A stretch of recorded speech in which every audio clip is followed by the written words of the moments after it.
कपिलवस्तु नगरपालिकाका पूर्व मेयर किरण सिंहको हत्याकी मृत्यु किन बन्दैछ रहस्यमय? आउनुहोस् आज यही रहस्यमय घटनालाई नजिकबाट निहाल्ने प्रयास गरौँ। आखिर के भएको थियो त? गत शुक्रबार साँझ कपिलवस्तु नगरपालिकाका पूर्व मेयर किरण सिंहले करिब 30 जनालाई फोन गर्दै म जंगलमा हराएँ, मलाई बचाइहाल्नुहोस् भन्दै याचना गरिरहे। आफू दशकौंदेखि बसिरहेको ठाउँमै बाटो बिराएको भन्दै उद्धारको लागि गुहार मागिरहेका 65 वर्षीय सिंहसँग केही घण्टासम्म फोन सम्पर्क पनि भइरहेको थियो। तर साँझपछि अचानक फोन उठ्न थाल्छ।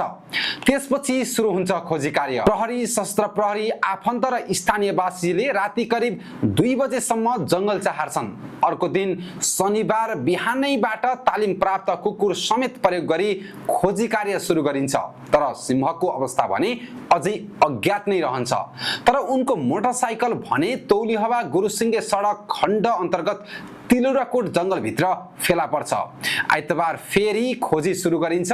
मोटरसाइकल भेटिएको स्थान वरपर मात्र नभएर उनी सहितको टिमले सञ्चालन गर्न थालेको रिसोर्ट तथा कृषि फर्म लगायत धेरै ठाउँमा उनको खोजी गरिन्छ।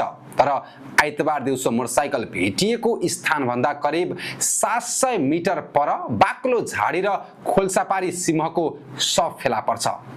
3 दिन अघि म हराएँ भन्दै उद्धारको याचना गरेका व्यक्ति आफ्नै परिचित जंगलमा मृत अवस्थामा भेटिनु अहिले सबैभन्दा रहस्यमय बनिरहेको छ। तल लास छ, मान्छे कोही काँडामा गर्छ सुत्दैन। हेर्दाखेरि सबैले भन्छ त्यहाँदेखि मान्छे कति जति गएर देखेँ होइन, त्यो निकाल्नु भन्दा पहिला सुरुमा हामी देखेको भने म आफै यो बुधमा त्यो एउटा खुङ्गाले पनि जोगा पार्टी आइदिन्थ्यो त्यो मारे कि घट्ने त्यो। सिंह शुक्रबार दिउँसो घरबाट मोटरसाइकल लिएर ढेकरीतर्फ निस्किरहेका थिए। त्यहाँ उनी व्यावसायिक फर्म तथा रिसोर्ट सञ्चालनको तयारीमा रहेको बुझिएको छ। सीसीटीभी फुटेजमा उनी शुक्रबार दिउँसो करिब 1:49 मोटरसाइकलमा एक्लै जंगलतर्फ गएको देखिएको प्रहरीले जनाएको छ। केही समयपछि उनले आफ्ना सहयोगी सुनिल विकलाई फोन गरेर आफू रिसोर्ट जाने क्रममा बाटो बिराएर जंगलमा पुगेको र उद्धार गर्न आग्रह गरेको बताइएको छ। साँझ करिब 5:27 सिंहले आफू जंगलमा हराएको भन्दै विभिन्न व्यक्तिलाई फोन गरिरहे। प्रहरी स्रोतका अनुसार उनले करिब 30 जनालाई फोन सम्पर्क गरेको प्रारम्भिक अनुसन्धानबाट खुलेको छ। अस्ति शुक्रबार 2 बजे घरबाट निस्केको, घरबाट काम विशेषले बाहिर जानुभएको कपिलवस्तु नगरपालिकाका पूर्व मेयर किरण सिंहज्यू अस्ति शुक्रबार 2 बजेदेखि घरबाट निस्किसकेपछि 5 बजे 5:30 बजेसम्म उहाँले चाहिँ जङ्गलमा बाटो बिराएको, बाटोमा हराएको, बाटो नभ्याउने भए मैले बाटो फेला पार्न सकिनँ, सहयोग गर्नु पर्यो भनेर उहाँले चाहिँ सहयोग मागेको कुराहरू आएको थियो। त्यसपछि चाहिँ यो सूचनाहरू प्रहरीमा आइसकेपछि प्रहरी, सुरक्षा निकायका अन्य सुरक्षा निकाय, स्थानीय तह, स्थानीय नागरिक सबैबाट चाहिँ खोजिन्तीको व्यापक काम भएको थियो। हिजो अस्तिदेखि नै हामी काम सुरु यस्तै खोजी तलासकै काममा थियौँ र हिजो दिनभरि भयो र हिजो राति आज अहिले चाहिँ खोज तलासकै क्रममा यही जुन एरियामा उहाँले चाहिँ सहयोग माग्नु भएको थियो, म हराएँ, बाटो बिराएँ भनेको थियो, त्यो एरियामा अहिले केही छिन अगाडि यो उहाँको डेड बडी भेटिएको भन्ने जानकारी आएको छ। अहिले म घटनास्थलमा पुगेको छु। वडा अध्यक्षदेखि प्रहरीसम्मलाई उनले आफू अप्ठ्यारोमा परेको जानकारी गराएका थिए। साँझ 6 बजेसम्म फोन सम्पर्क भइरहे पनि त्यसपछि भने उनको फोन उठ्न छोड्छ। केही समयसम्म फोनको घन्टी गए पनि पछि मोबाइल नै बन्द भएको विभिन्न स्रोतले जनाएको छ। अब यसैबाट घटना रहस्यमय बन्दै गएको धेरैको बुझाइ छ, किनकि सिंहको लागि उक्त क्षेत्र नयाँ थिएन। उनी आवतजावत गरिरहने ठाउँ थियो। जंगल आसपास उनी नियमित रूपमा पुग्ने गरेको बताइएको छ।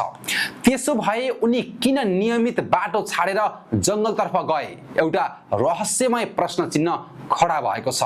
यदि उनी साँच्चीकै बाटो बिराएका थिए भने मोटरसाइकल छाडेर करिब 700 मिटर टाढाको बाक्लो झाडीमा कसरी पुगे त? अर्को प्रश्न चिन्ह खडा हुन्छ। अनि उद्धारका लागि पटक पटक फोन गरिरहेका सिंह अन्ततः किन सम्पर्कविहीन भए? यी प्रश्नको उत्तर अहिले अनुसन्धानकै विषय बनिरहेको छ।